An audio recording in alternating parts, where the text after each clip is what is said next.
اور اس بیٹل کو جو قرآن نے نام دیا وہ ہے یوم الفرقان، وہ دن کہ جس دن یہ جنگ ہوئی، اس دن کو کہا قرآن نے لفظ یوم الفرقان۔ فرقان کا مطلب ہوتا ہے ڈفرینشیٹ کرنا، ایک چیز کو دوسری سے الگ کرنا۔ اس جنگ نے یہ ڈیسیژن کیا تھا کہ کون حق پر ہے اور کون غلط ٹریک پر ہے۔ مسلمان جنگ جیتے تھے، مسلمانوں کے پاس آرمی بھی تھوڑی تھی، اکوپمنٹ بھی نہ ہونے کے برابر تھا، ویپن اسلحہ جو تھا اس دور میں جو تلوار ہوتی تھی وہ بھی نہ ہونے کے برابر تھی، صرف 2 تلواریں اور چند چیزیں تھیں۔ بہت سامان بھی تھوڑا تھا اور سواریاں بھی تھوڑی تھیں، گھوڑے 2 تھے، تلواریں اس سے زیادہ تھیں۔ سامان بہت تھوڑا تھا لیکن اس کے باوجود مسلمان جنگ جیت گئے۔ اس کا مطلب تھا کہ اللہ تعالیٰ کی مدد مسلمانوں کے ساتھ ہے۔ میں صرف آپ کو یہ بتانا چاہتا ہوں کہ اس دن مسلمانوں کا جو مورال تھا وہ کتنا اپ تھا، ان کا جذبہ اور جنگ کرنے کی جو ان کا شوق تھا وہ کس قدر زیادہ تھا۔ صرف ایک واقعے سے آپ کو یہ بات سمجھ آ جائے گی۔ ایک صحابی جو شہید ہوئے ادھر بدر کے میدان میں، ان کا نام تھا سعد بن خیثمہ۔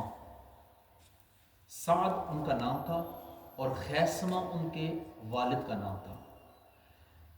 بدر کی جنگ میں جانے سے پہلے والد اور ان کے بیٹے کے درمیان آرگومنٹس ہوئے۔ ڈیڈ نے کہا میں جاؤں گا جنگ میں، بیٹا کہنے لگا نہیں ڈیڈ آپ گھر میں رکیں، میں جاؤں گا جنگ کے لیے۔ دونوں جا نہیں سکتے تھے، کیوں؟ کیونکہ گھر میں لیڈیز تھی، گھر کا اور کوئی گارڈین بھی نہیں تھا، یہ باپ اور بیٹا 2 ہی تھے۔ والد نے کہا حضرت خیثمہ نے کہ بیٹا you stay at home, I go to battlefield. بیٹا کہنے لگا ڈیڈ میں نے ساری زندگی آپ کے آرڈرز کو فالو کیا ہے، میں نے کبھی زندگی میں آپ کا کوئی ایک آرڈر بھی اس کی حکم عدولی نہیں کی، آپ نے جو کہا میں نے مانا، آج نہیں ایسا ہوگا، آج میں جنگ پر جاؤں گا، آپ گھر پہ رکیں۔ اچھا یہ آرگومنٹس ہو رہے تھے تو آوازیں اونچی ہوئی نا، باہر لوگوں نے دیکھا کہ یار آج سے پہلے اس گھر سے کبھی آواز اونچی نہیں ہوئی، کبھی آرگومنٹس نہیں ہوئے، یہ کیا ہو رہا ہے؟ لوگ آئے، انہوں نے پوچھا بھئی کیا بات ہے؟ بیٹا کہنے لگا ابو کہتے ہیں میں جنگ پر جاؤں گا، میں کہتا ہوں میں جنگ پر جاؤں گا۔ بیٹا کہتا ہے میرا دل کرتا ہے کہ میں وہاں پر جا کر شہید ہوں۔ ڈیڈ کہتے ہیں نہیں، شہادت مجھے ملنی چاہیے۔ وہ جنگ میں جا رہے ہیں شہید ہونے کے لیے، مرنے کے لیے جا رہے ہیں۔ اچھا لوگوں نے کہا اس طرح کریں ڈرازنگ کر لیں، قرآن اندازی کر لیں، جس کے نام نکل آیا ڈرازنگ میں وہ چلا جائے گا، دوسرا گھر میں ہی رہے گا۔ میں نے کہا جی ٹھیک ہے ڈرازنگ، فیصلہ منظور ہے۔ اب اللہ کی طرف سے ڈیسیژن کیا تھا، بیٹے کو جانا چاہیے۔ جب ڈرازنگ کی تو حضرت سعد بن خیثمہ کا نام نکلا۔ والد رونے لگے، کہنے لگے بیٹا میرا دل کر رہا تھا آج پہلی بار جنگ ہو رہی ہے تو میں جنگ میں شہید ہو کر میں جنت میں جاؤں، تم بازی لے گئے ہو۔ اللہ۔ اب یہ سعد بن خیثمہ ڈرازنگ کے بعد گئے تھے میدان بدر میں، اور آپ 13 صحابہ 13 companions of رسول اللہ صلی اللہ علیہ وسلم were martyred in battle of Badr and ایک جو تھے وہ واپسی پر آئے تھے مدینہ پاک میں، وہاں پر شہید ہوئے۔ 14 ٹوٹل لوگ شہید ہوئے تھے، 13 ادھر میدان جنگ میں اور ایک واپسی پر۔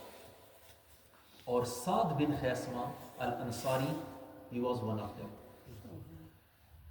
میں اپنی بات کو ختم کروں گا۔ دیکھیں باپ اور بیٹے کے درمیان آرگومنٹ کس بات پر ہو رہا ہے کہ میں جنگ میں جاؤں گا، میں شہید ہونے کے لیے جاؤں گا، میں مرنے کے لیے جاؤں گا۔ زندگی کس کو پیاری نہیں ہوتی، لیکن نبی علیہ الصلوۃ والسلام کے جو کمپینین تھے انہیں زندگی اتنی اچھی نہیں لگتی تھی جتنی موت سے زیادہ پیار کرتے تھے۔ یہ تھا ان لوگوں کا شوق شہادت، مرنے کا شوق، اللہ کے راستے میں شہید ہونے کا شوق، جس کی وجہ سے 313 تھے مسلمان اور وہ تھے 1000۔ 313 نے 1000 کے لشکر کو شکست دی میدان بدر میں۔ اس وجہ سے انہیں اللہ کی ذات پر اتنا بھروسہ تھا، نبی علیہ الصلوۃ والسلام سے اتنا پیار تھا کہ اللہ کے نبی کا جب اعلان ہوا تو سب کچھ چھوڑ کر شہید ہونے کی غرض سے ادھر میدان جہاد میں چلے گئے۔ آج ہمارے اندر یہ جذبہ ہونا چاہیے کہ ہم دین کے لیے، ہم اللہ اور اس کے رسول کے دین کے لیے ہم ایک دوسرے سے آگے بڑھنے کی کوشش کریں۔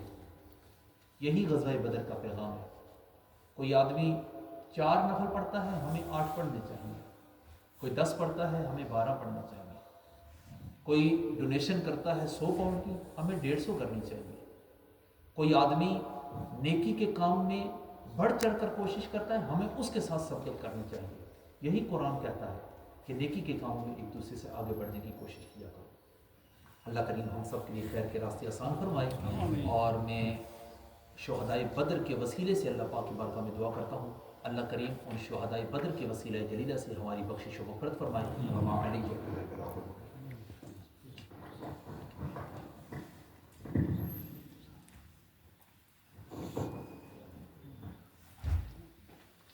Bismillah ar-Rahman ar-Rahim.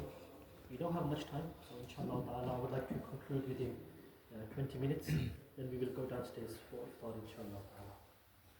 Alhamdulillah, alhamdulillahi rabbil alameen, wassalatu wassalamu ala ashrafil anbiya'i wal mursaleen, wa ala alihi wa ashabihi ajma'een. قال الله تبارك وتعالى في القرآن المجيد والفرقان الحميد: أذن للذين يقاتلون بأنهم ظلموا وإن الله على نصرهم لقدير. صدق الله مولانا العظيم. إن الله وملائكته يصلون على النبي يا أيها الذين آمنوا صلوا عليه وسلموا تسليما. اللهم صل على سيدنا ومولانا محمد وعلى آل سيدنا ومولانا محمد وبارك وسلم وصل عليه. الصلاة والسلام عليك يا سيدي يا رسول الله وعلى آلك وأصحابك يا سيدي يا حبيب الله. بسم الله الرحمن الرحيم. 330, and in front of them for the first time after many years are 1,000 of the non-Muslims. The first battle in Islam. How did they end up here? Let us go slightly back so we can understand how this battle took place and what lessons which we can learn from it. Now there's a lot to say, but inshallah I will try to condense it as much as possible. When the Muslims, and before we go on to this point, remember one thing. One way in which we know a prophet is truthful is how? Through prophecies. If that prophet can make a prophecy and it comes true, the only way this person could have known this is divine inspiration. But if this person makes predictions, some come true, some come false, then it's just good guesswork. We call it guesswork.